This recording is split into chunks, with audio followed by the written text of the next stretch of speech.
Hi and welcome to Nonlinear Resonance Video Note 3. In this note we'll morph the classic dynamical system model of population growth into a dynamical system that is locally expanding, bounded, and includes overshoot.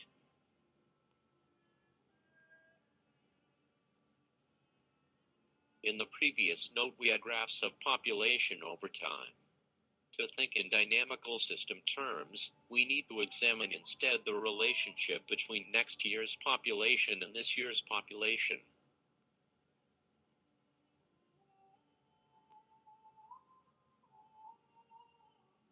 Sticking with the doubles each year case, we see that if we have population 1 this year, we'll have population 2 next year.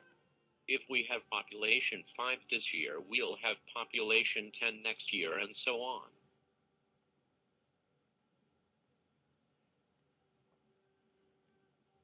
We say P next year as a function of P this year is equal to 2 times P this year, and its graph is a straight line through the origin with slope 2.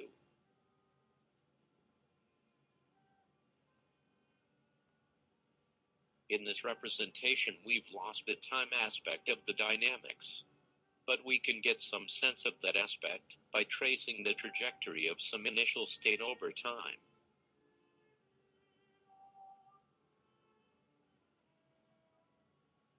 Here's one way to do that. Start at any population point and go up or down as required to the diagonal.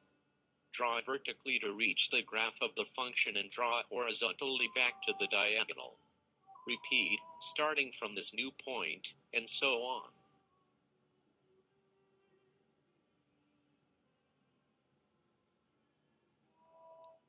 The shadows of the time succession of points on the diagonal plays out the population trajectory over time. You can check that the absolute value of the slope at any point on the graph gives the local rate of expansion. Now suppose we want to modify this to keep the population always between 0 and 10. We notice right away that we have a problem beyond population 5. Let's make 5 our carrying capacity then. The question is how to implement the bigger the overshoot, the harder the fall principle over here.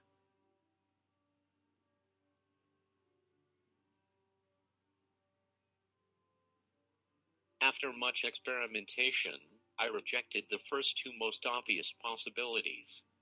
The 10th map has values ranging from 10 back down to 0, while the Baker's map ranges from 5 back to 0.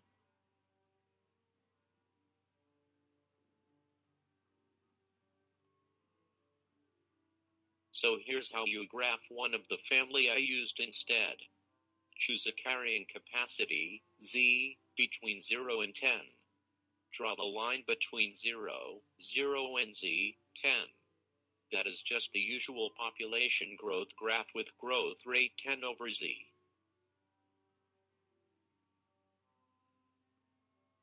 The population crash at population Z should take it back to the level of the previous year.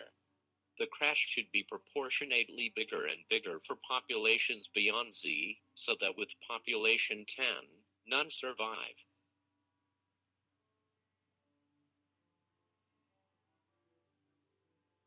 For example, in the case where the carrying capacity, Z, is chosen to be 7, the population growth for populations less than 7 is 10/7. For a population of 7, the previous generation would have a population of 7/10 of 7 or 4.9. And that's what the next generation will have as well.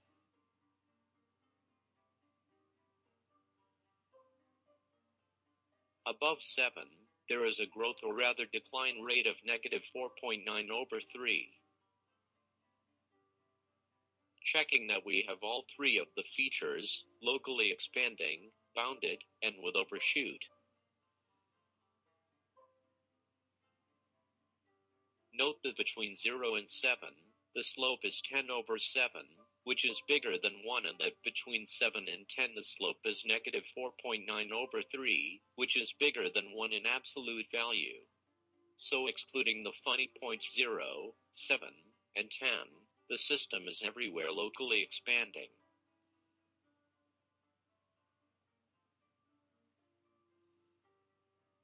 Since the domain is bounded by 0 and 10, and the range is bounded by 0 and 10, this system is bounded. And it was constructed to have overshoot, explicitly. So yes, it has all three features. In the next note we'll see just how chaotic this thing is by modeling it computationally.